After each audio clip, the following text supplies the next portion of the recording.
Qala al-mu'allif rahimahullah wa nafa'ana bihi wa bi'ilmihi fid dharain amin ya rabbal alamin. Rabbi shrah li sadri wa yassir li amri wahlul 'uqdatam min lisani yafqahu qawli. Allahumma akhrijna min dhulumatil wahmi akrimna bi nuril fahmi waftah 'alaina bi ma'rifatil 'ilmi hassin akhlaqana bil hilmi sahhil lana abwaaba fadlika ya arhamar rahim.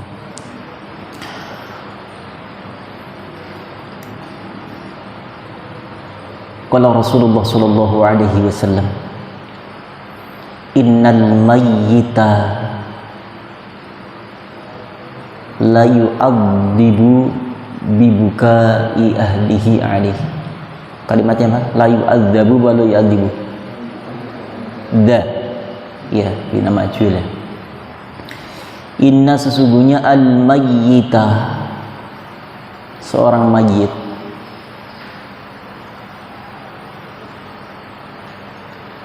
la yu'adzabu, la pendek, la sungguh,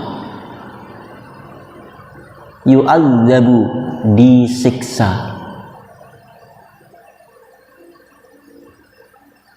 bi dengan bukai tangisan, bukai tangisan, ahli keluarganya, ahlihi keluarganya, alaihi atasnya. Rawa meriwayatkan hadis Al-Bukhari, Imam Bukhari. Fabri mana?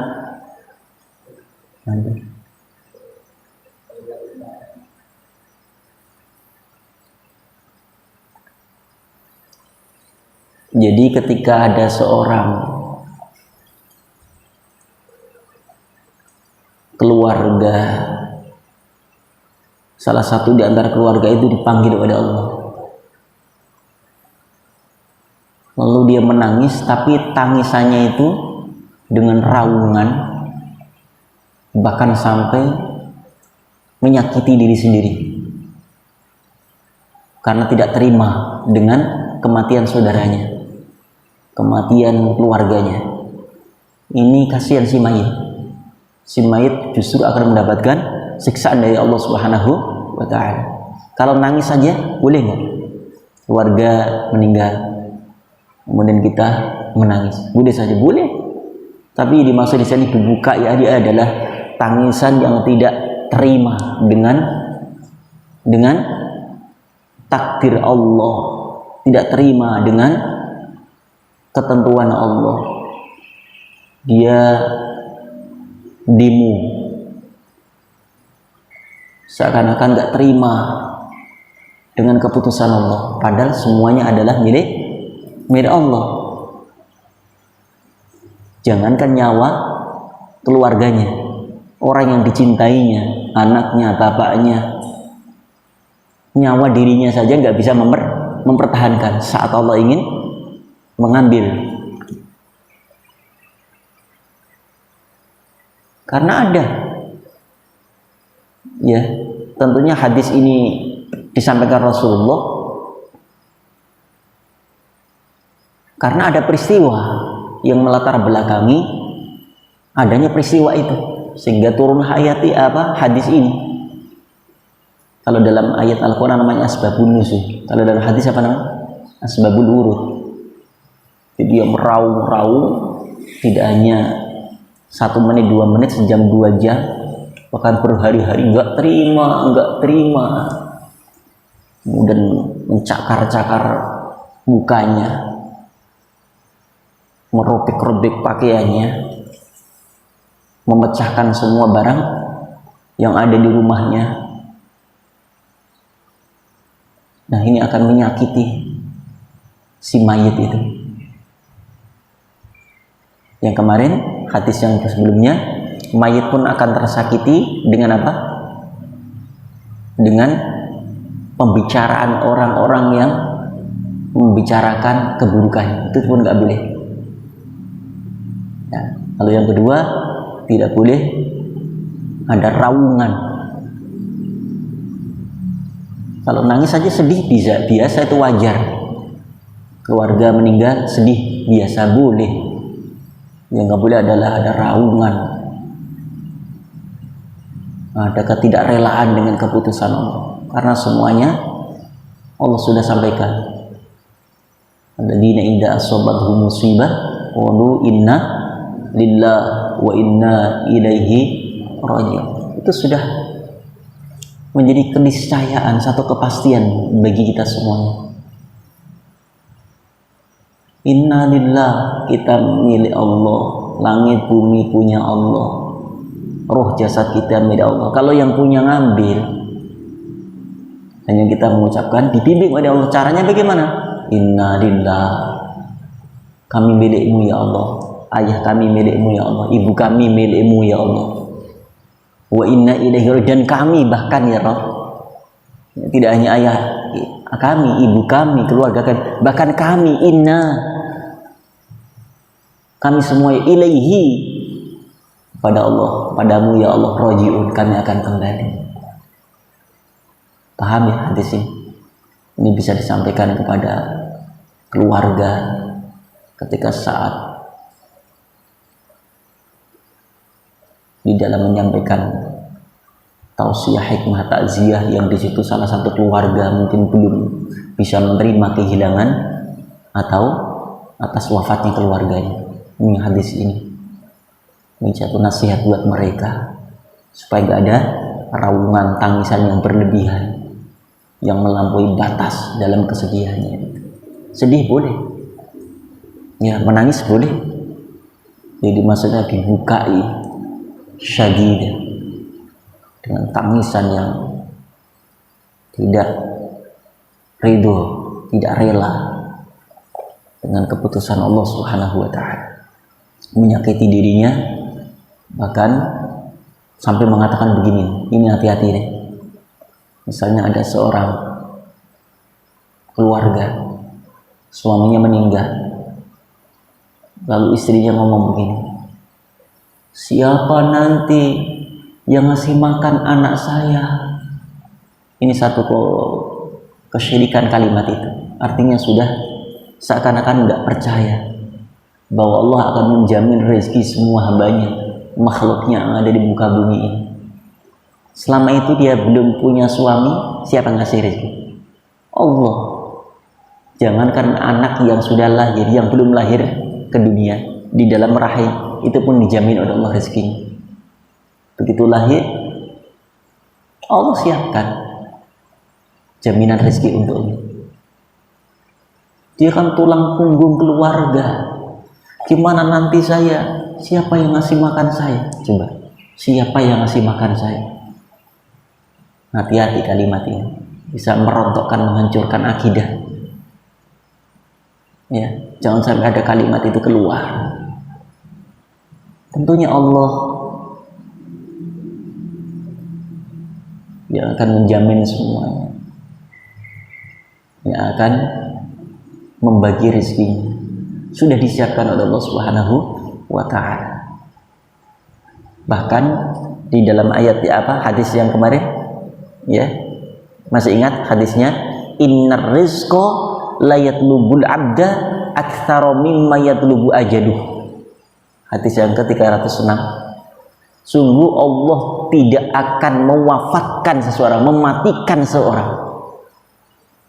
Tidak akan Allah perintahkan Israel untuk mencabut nyawa seseorang itu sebelum rizkinya diberikan sepenuhnya kepada orang itu. Coba, terus dicukupi terus.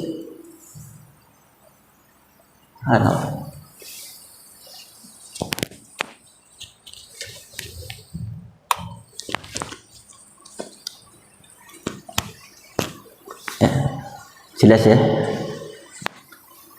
Jadi tidak boleh ada kalimat yang keluar seperti itu. Bagaimana nanti saya? Bagaimana anak saya? Tidak. Bagi orang beriman tidak ada kalimat seperti itu. Yang ada adalah inna lillahi wa inna ilaihi raji'un. Ya Rabb, ayah kami milikmu, ibu kami pun milikmu, dan kami pun akan kembali kepadamu. Karena hidup di dunia adalah hanya sekedar lewat, mampir, singgah. Gimana hadisnya? Kun fid dunya ka'annaka birun au biru sabil, seperti pengembara au biru sabil, atau hanya sekedar melintas saja, melintas jalan. Ini misalnya Abadi ini mau nyebrang, Mahdi mau ke mana, jadi Baldes mau nyebrang. Penyeberangan itu di dunia hanya sekilas saja. Au abiru sabilin. Pengembara masih lumayan lama, kadang ada sebulan dua. Kalau abiru sabil, nyebrang jalan. Allahu Akbar. Mukmin yang cerdas tidak akan pernah dia menjadikan dunia sia-sia.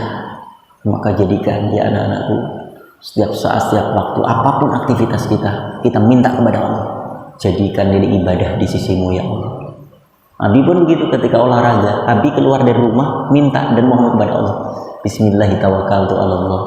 La haula wala quwata illa billah. Ya Allah, hamba ingin olahraga. Jadikan olahraga ini bagian daripada ibadah kepadamu. Karena apa?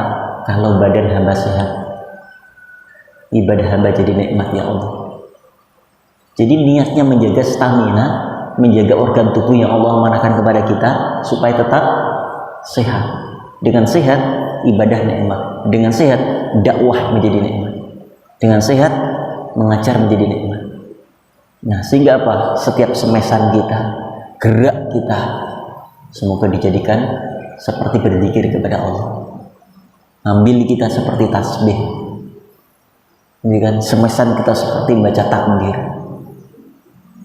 Helaan nafas kita seperti baca istighfar. Kenapa? Kita niat jadikan setiap langkah hamba, aktivitas hamba, gerak hamba semua dari ibadah. Karena niat itu penting. Apapun aktivitasnya, bisa jadi orang yang sepertinya mengajar, sepertinya dilihat orang itu dia melakukan amal ibadah akhirat, tapi niatnya ternyata bukan karena Allah, sia-sia dia ngajar, tapi dalam benaknya itu tersimpan itu sudah terlintas. Saya ngajar ini karena ada bayaran, ada amplop. Habis dia. Kalau nggak dikasih amplop, nggak dibayar, dia nggak ngajar. Niat itu penting. Ada amalan dunia, sepertinya dunia, tapi ternyata bernilai akhirat di sisi Allah SWT. Karena apa? Niatnya untuk Allah, untuk ibadah kepada Allah. Ini hati-hati. Innamal a'malu binniyat. Ya, cuma setiap apapun amalan kalian, cuma kalian menyapu, mengambil sampah, itu pun ya Allah. Seperti amalan dunia, tapi kalau niatkan ya Allah, ini adalah bumimu. Hamba ingin menjadi bagian daripada orang-orang yang bisa menjaga kebersihan ini. Jadikan setiap sampah yang kami ambil ibadah. Jadikan setiap sampah yang kami ambil meningkatkan, menaikkan derajat iman kami. An-nadhafatu minal iman. Kemudian setiap satu sampah baca sholawat 1 kali. Satu sampah lagi, sholawat lagi. Dapat nilai. Bukan malah apa dalam hatinya itu? Capek, sendirian. Seakan berontak dalam hatinya. Tidak ada kenikmatan dalam melakukan aktivitas itu. Sia-sia. Walaupun lingkungannya bersih semua, tapi dalam hatinya nggak ada ketulusan karena Allah. Grudel, tahu grudel? Dikit-dikit saya, habis ya. Udah capek, lelah, nggak dapat pahala lagi.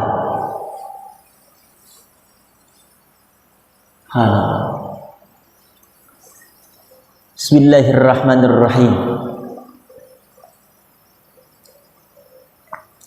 Qala Rasulullah sallallahu alaihi wasallam,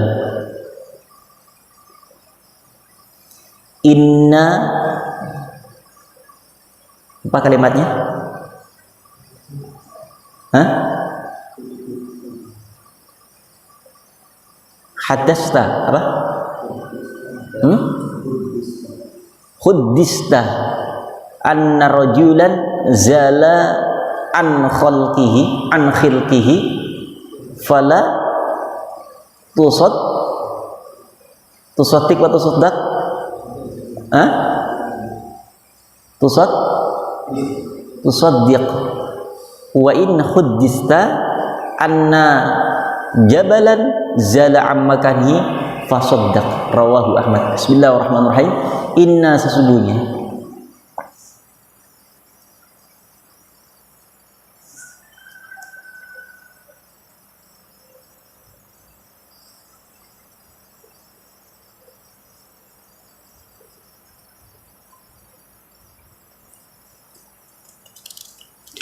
khudditha,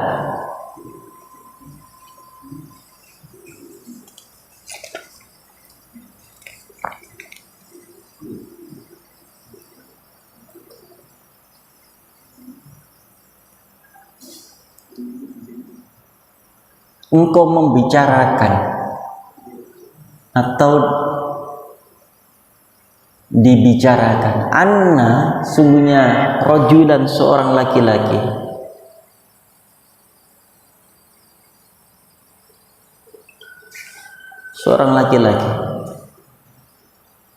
zala, lenyap atau hilang,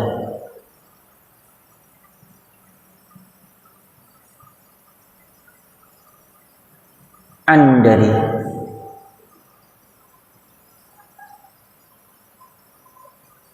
apa kalimatnya? Khilqati apa khilqi? An, dari khilqatihi, dari penciptaannya. Famakala, jangan, tusaddiq, kamu membenarkannya.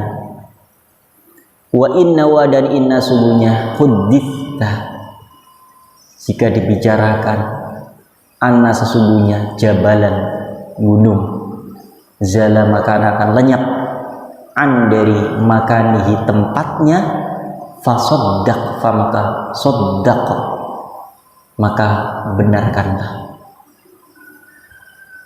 Ya, hadis Rasulullah berikutnya, ketika seseorang yang telah memperbincangkan tentang saudaranya, sahabatnya atau temannya, tentang bagaimana Allah Subhanahu wa taala bahwa dia akan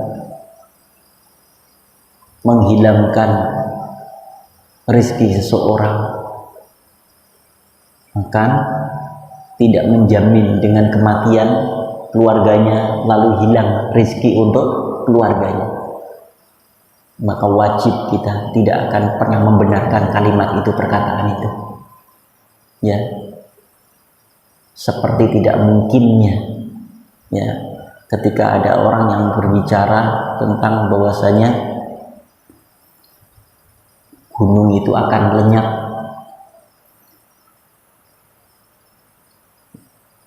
dengan apa namanya, kekuatan sihir, dengan kekuatan atau kemampuan manusia yang walaupun dengan segala upaya usaha kekuatannya, namun lebih mungkin gunung itu lenyap dari muka bumi itu daripada tidak mungkinnya Allah memberikan rezeki pada hambanya. Paham? Allah akan menjamin rezeki hambanya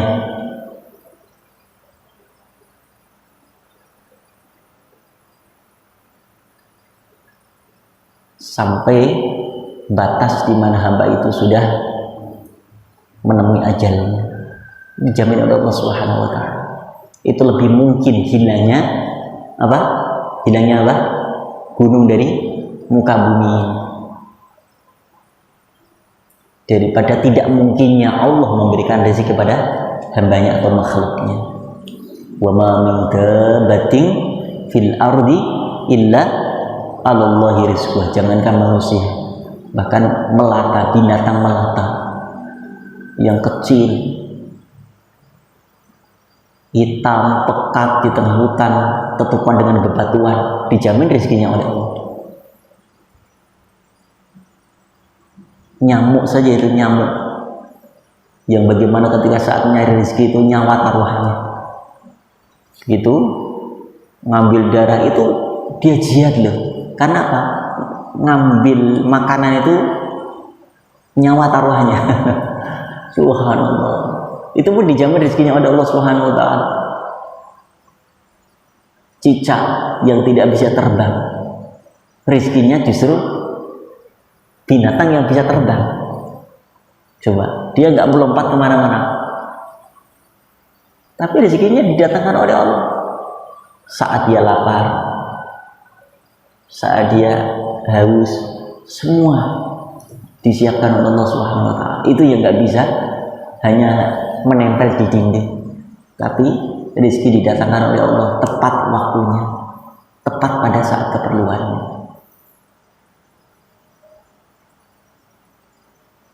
Nah, ini diantaranya mukjizat Al-Quran itu sebenarnya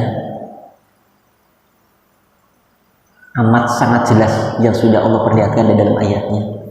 Contoh misalnya ayat seperti ini, innallaha la yastahi ayyadriba matalam ma ba'udatan fama fawquha. Orang kafir ngomong, apa ngomongnya? Fa ammal ladzina kafaru fayaquluna madza aradallahu bihadza mathalan yudillu may yasha. Ya, ngomong orang kafir, tapi orang beriman gimana? Wa ammal ladzina amanu faya'lamuna annahul haqqu mir rabbihim. Sementara orang kafir apa? Wa ammal ladzina kafaru fayaquluna madza aradallahu bihadza mathalan yudillu bihi katsiran wa yahdi bihi katsiran wa ma yudillu bihi illal fasiqin. Ngomongnya apa? Oh, gara-gara apa? Ngapain bikin perumpamaan seperti itu? Untuk apa sih? Kenapa nggak bikin permisalan, percontohan yang hebat? Binatang yang lebih apa namanya, perkasa. Justru Allah ingin memperlihatkan, mentampakkan seekor nyamuk. Kira-kira ya, Cong, bikin, jangankan bikin nyamuk beneran, bikin patung nyamuk sama patung gajah gampang mana? Patung nyamuk sama patung gajah? Hah? Gajah kan gede kan, gampang ngukirnya. Coba bikin patung nyamuk, matanya di mana, kemudian sayapnya, organ tubuhnya, ususnya, kemudian mohon maaf ya, itu kelaminnya di mana ya. Allah memberikan satu gambaran itu supaya melek, tahu melek. Orang itu sadar, mampu nggak kamu membuat seperti apa yang aku bikin?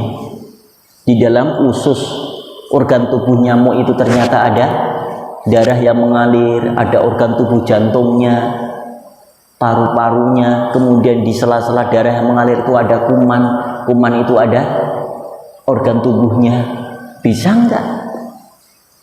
Itu namanya mukjizat yang terus al-hujjatul balighah ila yaumil qiyamah. Itulah Al-Qur'an. Hujjah, dalil, mukjizat yang akan menjadi hujjah, bantahan bagi mereka orang-orang yang percaya dengan mukjizat Al-Qur'an, mukjizat Allah berupa Al-Qur'an itu menjadi referensi ya, menjadi bantahan bagi orang-orang kafir. Coba suruh bikin, nggak usah yang gede-gede, nyamuk saja deh. Bahkan Allah katakan apa? Fama fawqa, atau binatang-binatang lebih rendah daripada seekor nyamuk. Kalau dia mampu bisa, silakan. Coba ditantang orang kafir, menghina itu. Buat apa? Tapi orang beriman, faya'lamuna annal haqq. semua pasti ada hikmah dan kebenaran tentang kekuasaan Allah Subhanahu wa ta'ala. Maka jangan remehkan. Kita misalnya melihat di dalam kamar mandi ada kan seekor ini semut, seekor apa, itu semuanya sudah Allah siapkan rezekinya. Makanya kalau kita menyimpan roti, kemudian roti itu dimakan semut, insya Allah itu rezekinya semut, udah Allah siapkan. Karena kita dibuat lupa oleh Allah. Kenapa? Ada semut-semut yang saat itu memang kelaparan, Allah tunjukkan itu, tuh semutnya apa, rotinya ansori makan. Asal jangan balutin apa namanya, sarungnya dengan gula saja. Itu semua sudah demikian Allah mempersiapkan rezeki kepada hamba-hambanya. Baik, bismillahirrahmanirrahim. Satu lagi, kalau Rasulullah Shallallahu Alaihi Wasallam, inna sesungguhnya ahadakum di antara salah satu di antara kalian, yujma'u dikumpulkan,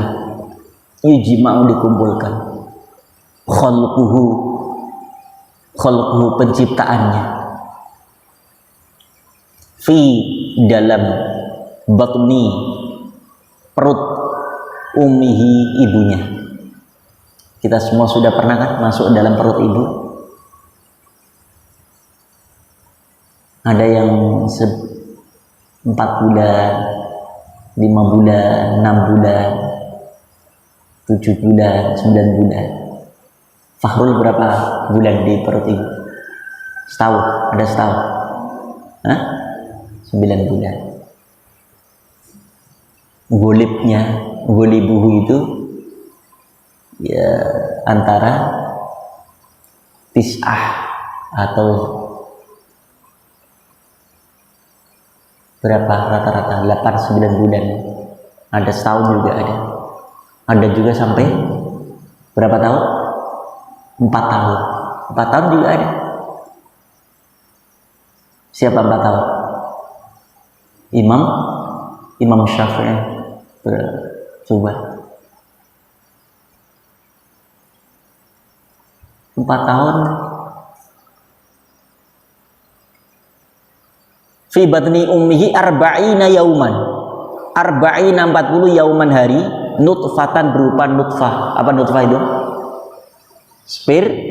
Sperma. 40 hari pertama berupa nutfah.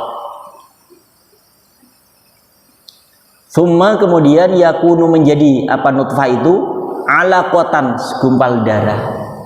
Misla seperti dalika yang demikian itu.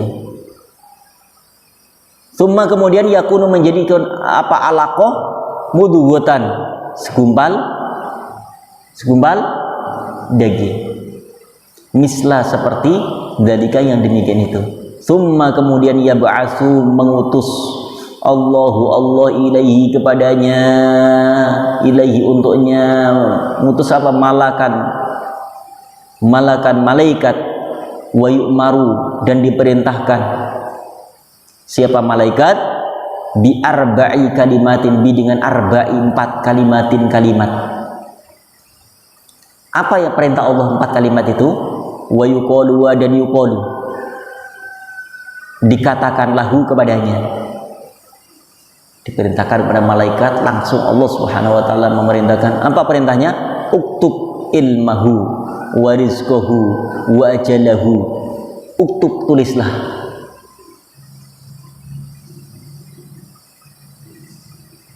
Ilmahu, ilmunya, wa rizqahu dan rezekinya, wa ajalahu dan ajalnya, wa syaqiyun au sa'idun, wa dan syaqiyun menjadi orang yang celaka, au atau sa'idun orang yang bahagia. Jadi 4 hal kita sudah ditentukan oleh Allah, rezeki kita, ajal kita, ilmu kita, menjadi celaka atau bahagia. Nah, mudah-mudahan kita termasuk hamba-hamba yang mendapatkan sa'idun fid dunya wa sa'idun fil akhir. Mudah-mudahan Allah tulis, Allah catat saat proses 4 bulan di kandungan ibu kita, itu ada pencatatan semua tentang ajal kita, rezeki kita, jodoh kita, semua dari. Maka jangan khawatir. Ya, mungkin nanti Mahdi dulu ditulis oleh siapa?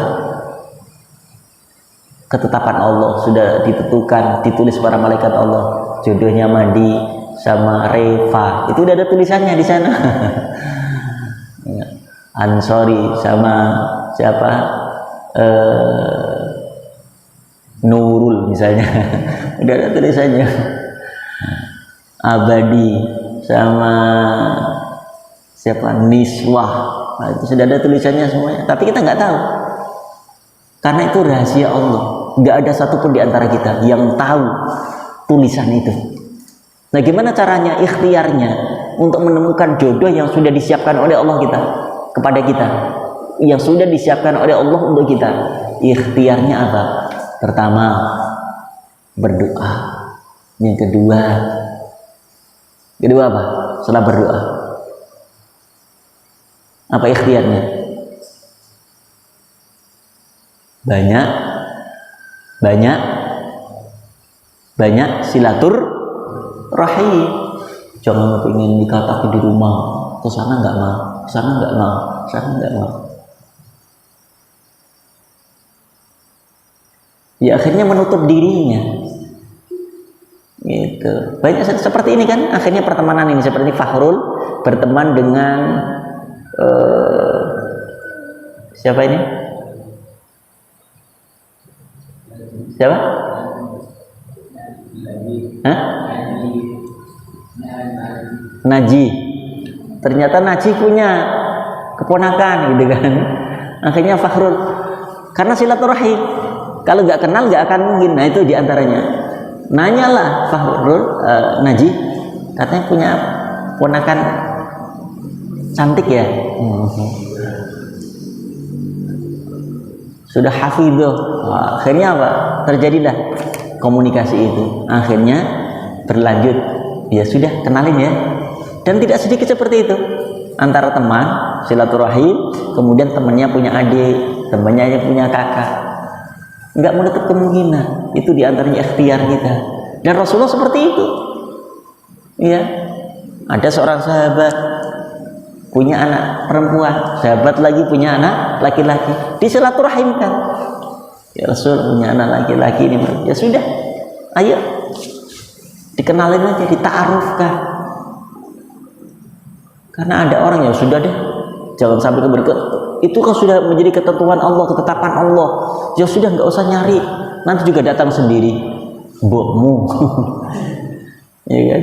Innallaha la yughayyiru ma biqaumin hatta yughayyiru ma bi anfusihim. Ayatnya jelas.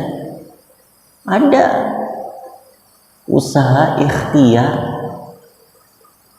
cara untuk mendapatkan termasuk rezeki, walaupun rezeki sudah ditetapkan oleh Allah Subhanahu wa taala. Sudahlah, ini udah diputuskan oleh Allah, ajal kita, rezeki kita, udah nggak usah kerja, diam aja di rumah. Nanti juga makan. Ya makan, jangankan manusia, itu kan, mungkin juga makan. Tapi apakah hanya kebutuhan kita makan?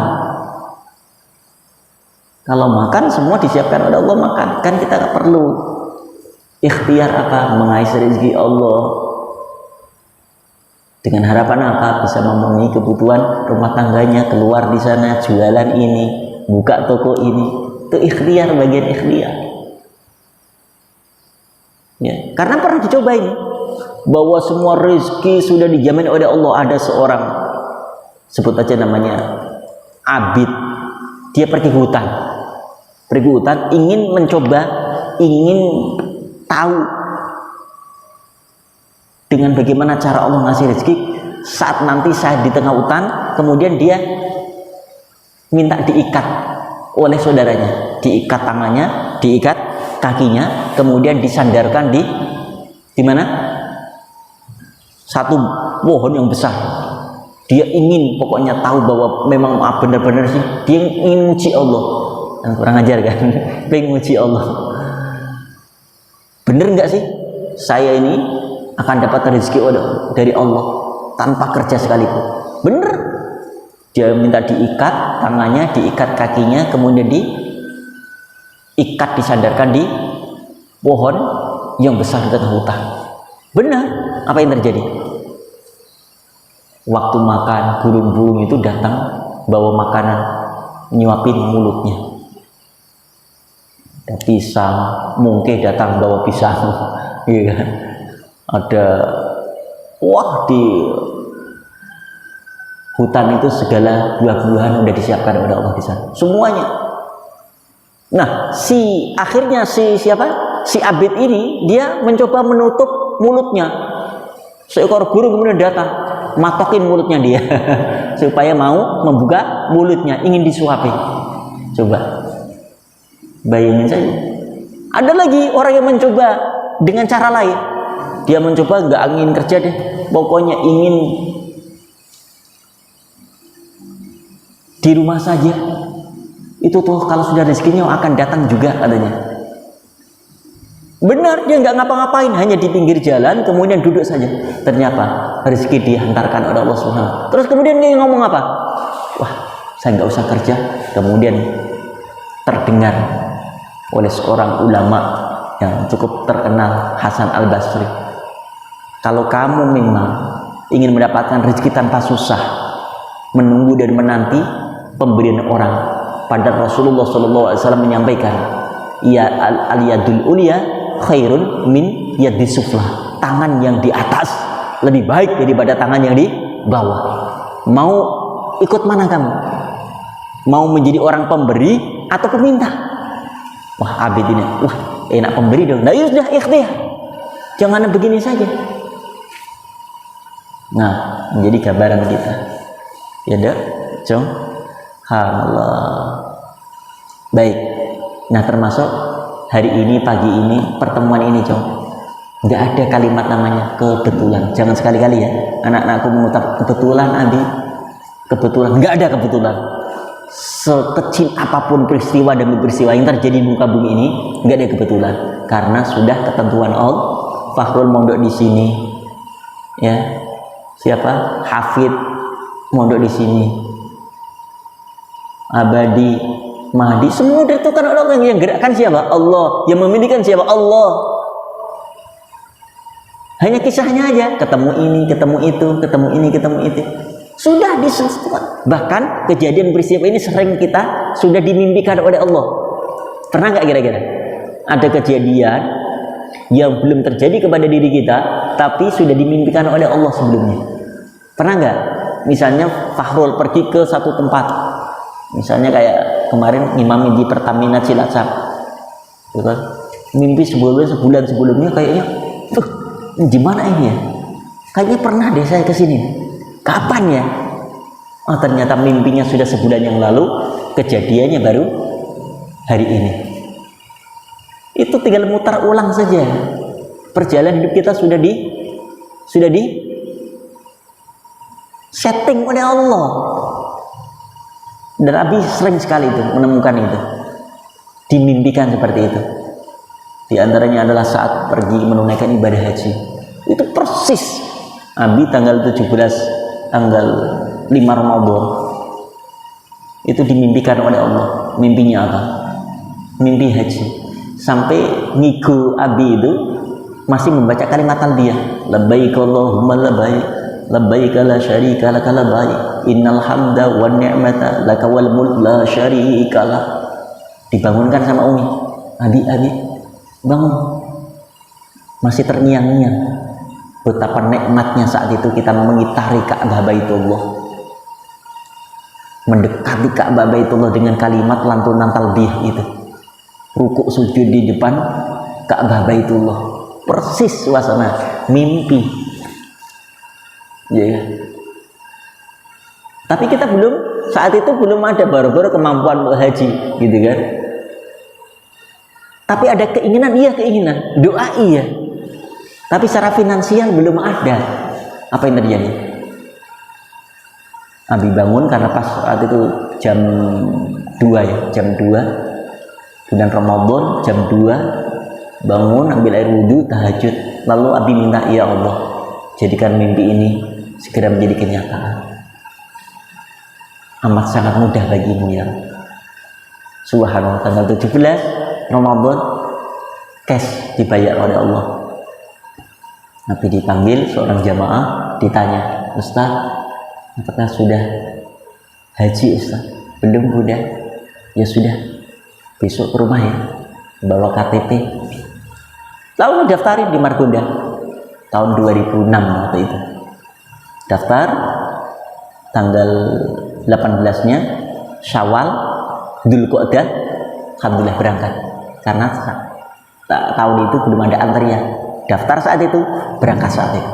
Subhanallah. Dan persis ketika saat di Baitullah itu terngiang, ini mimpi saya nih. Mimpi persis. Allahu Akbar. Tinggal settingan, tinggal klik aja malaikat itu nih, perjalanan hidup kita. Maka sekali lagi tidak ada apa kalimat apa tidak ada kalimat kebetulan, tapi yang ada qudratullah. Ini sudah menjadi ketentuan Allah. Allahu Akbar ya. Bismillahirrahmanirrahim. Baik, sampai situ saja. Setelah hadisnya panjang, insyaallah kita akan lanjutkan hari berikutnya. Mudah-mudahan manfaat. Subhanaka bihamdika asyhadu an la ilaha illa anta astaghfiruka wa atubu ilaik. Assalamualaikum warahmatullahi wabarakatuh.